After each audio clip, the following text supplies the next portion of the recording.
What's going on, everybody, and welcome back to my This Week in Gaming video. This one is out a little bit late because I tried a different method of recording the voiceover and it just didn't go very well. I tried editing it and releasing it, but the voiceover just didn't sound great at all or even vaguely entertaining.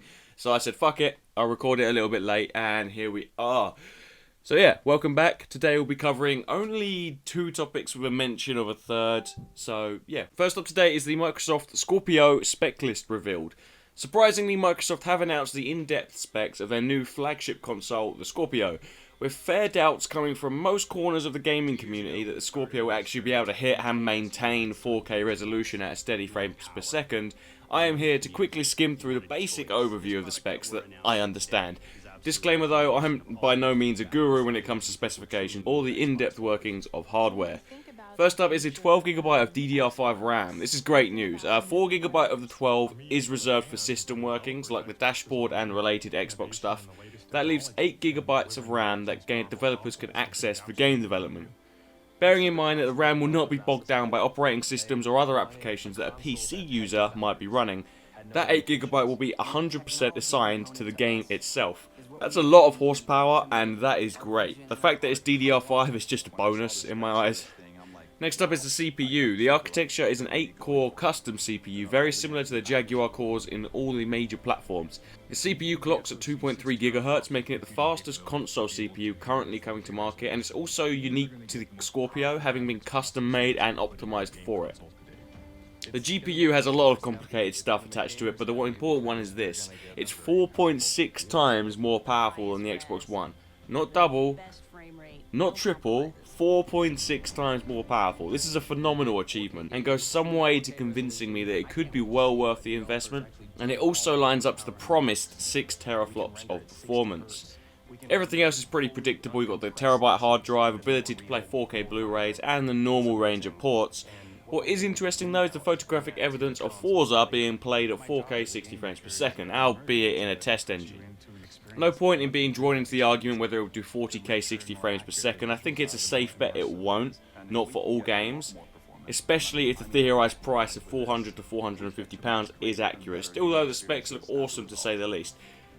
They did make it plain that they were concentrating on the top selling games from the Xbox One for that 4K 60 frames per second, so I reckon it's a safe bet that the exclusives will all hit the 4K 60 frames per second. What sort of details you're looking at in the game is up for debate. Most people think it'll be running medium or high equivalent settings, but considering the fact that all the hardware in the Scorpio has been custom made for the Scorpio, custom optimized for the Scorpio, and it's not the same as a PC. You can't compare PC performance to the Scorpio performance because a PC has to do so much more. The console optimization is on top of PC. That's where the only area that they actively beat PC is optimization. Games just work most of the time. Probably shouldn't have said that out loud. But I do actually think that all the games will be able to hit 1080 60 frames per second, because that is more than good enough for most gamers.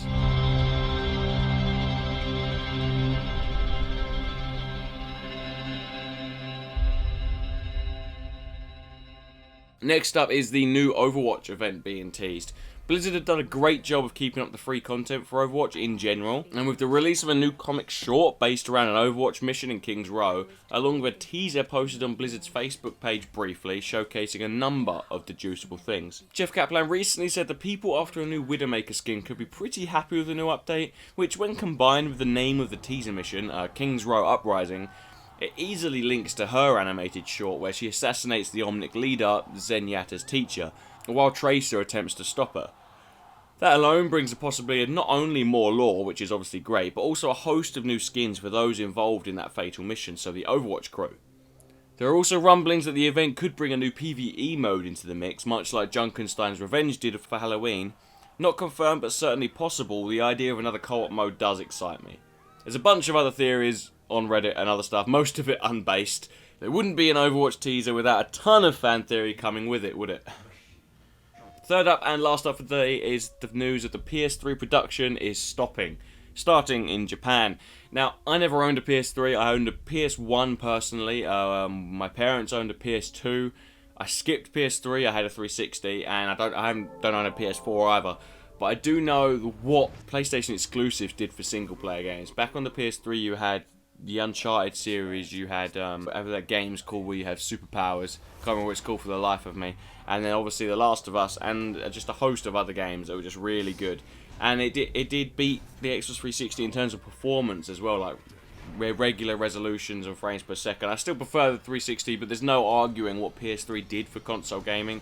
And you wouldn't be a gamer if you didn't sit up and go, yeah, you did a good job, clap your hands. And then it's just a shame that the production's stopping. I mean, it did have like what, a 12-year lifespan or something stupid, like with the 360.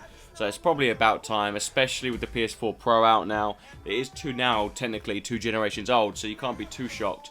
But yeah, the PS3 production stopping, I thought that was well worth a mention.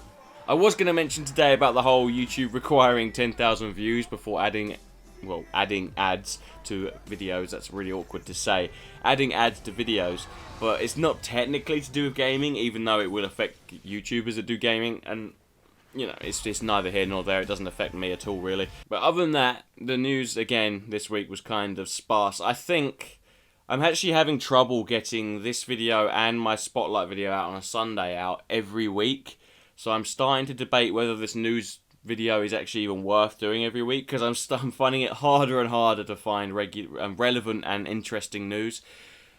I'll play it by ear for now, keep them coming, but there's a chance that I may stop these videos. I don't know, I'll have to wait and see. But if you did enjoy this one, like and subscribe. Stick around for the next video, probably going to be an Overwatch video, to be honest. Although I did finish Outlast, so Outlast videos need to be coming out soon. Anyway, thank you for watching. My name's been Dodge Game, and you've been awesome, and I'll see you guys next time. She looked at me, and this is what she said. Oh, there ain't no rest for the